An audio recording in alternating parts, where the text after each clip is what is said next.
And she's still throwing her weight around. Well, I think she was really mad at these lawyers for what they did. And I think that was justifiable. Maybe she went too far. I mean, they released photographs of. They didn't release photographs. Look, I have a top secret security clearance. Okay, I have certain responsibilities when it comes to secret information.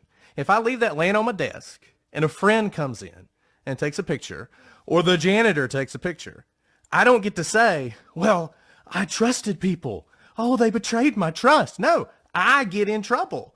Yeah, but they made a mistake, a huge mistake. This is worse. This is so much worse. No. Well, obviously, you've never had top secret security clearance because most of it's classified as BS. This is photographs of 2 dead girls, one of whom is nude. Yeah, but Brett, leaving that where someone could find it is awful. Just say it's awful. You can still think they shouldn't be removed. It's still awful. Have you ever been to a defense attorney's office in the middle of a trial like this? Ever? Like, have you ever? It's not a trial. We're not in trial, though. That's not the point. They're preparing for a trial. So we have a war room, and we don't have offices like y'all. We don't have a secretary who sits there in a locked door where when I need to come talk to a prosecutor, I ask the receptionist, they'll call back, and they'll come out and meet me. This is lock your door? No. Let me finish. It's a different circumstance. Like you're comparing apples and oranges. It's two completely. When we had Garcia, like we had a war room where we had everything out because it's impracticable to put things away every single day. But did you let everyone come in there? There's a difference. And it's also impracticable that if I have to go to the bathroom, that I have to remember to lock the door in my own office. That's not realistic. It's different to let people walk around. I agree with you. When I'm in the heat of everything, and I had top secret clearance for a decade, you never let someone walk around unaided when you know something is under a protective order. That's not how defense attorneys I don't understand why you can't just admit that this was a mistake. I'm willing to admit that Judge Gold made mistakes in how she did this. Just admit that what they did was a huge error that was very detrimental, not only to the families and the victims, so if your home but was potentially robbed, so if your home gets robbed, his office wasn't robbed. He didn't have an alarm. His office wasn't robbed. He invited the robber in and said, "Hey, hang out with all the stuff. Don't take anything," and then left. No. Like, just admit that what he did was wrong. It's simple. Just admit. Is it the same as calling him a leaker? That's my point to you. You said, if I let someone in, then aren't you just you made not a horrible mistake?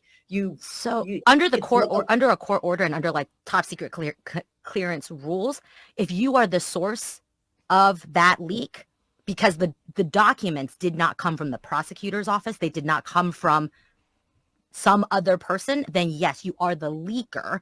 When we get trained, I mean, we have to get trained every like 2 months for top secret clearance. That is absolutely how they define it. And I think that's correct there, because otherwise, how do you stop these from getting out?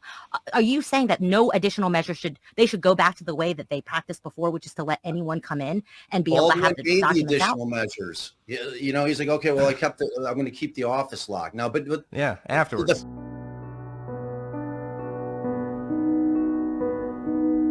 If I let someone in, then aren't you just you made not a horrible mistake?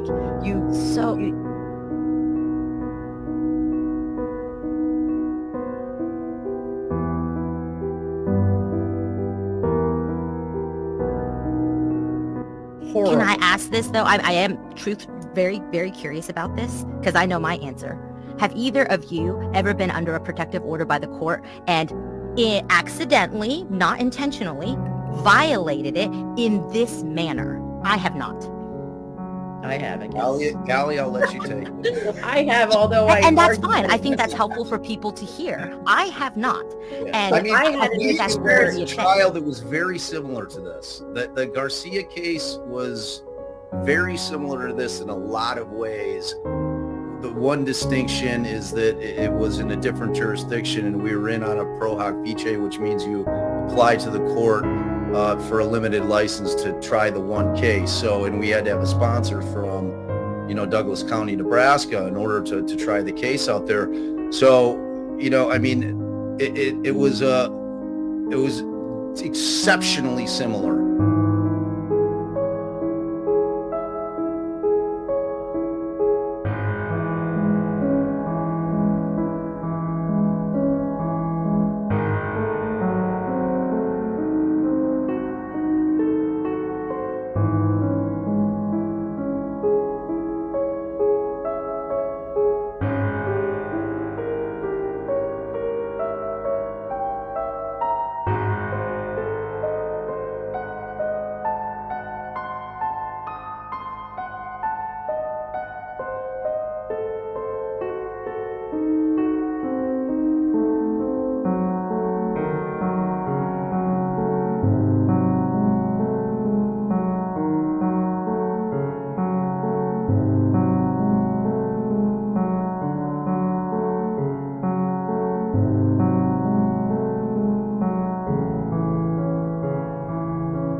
isn't it seem likely that maybe somebody else who had access to Libby's snap, aside from Abby, who we know had access to it, logged in and somehow took that picture? I mean, that's not a crazy theory.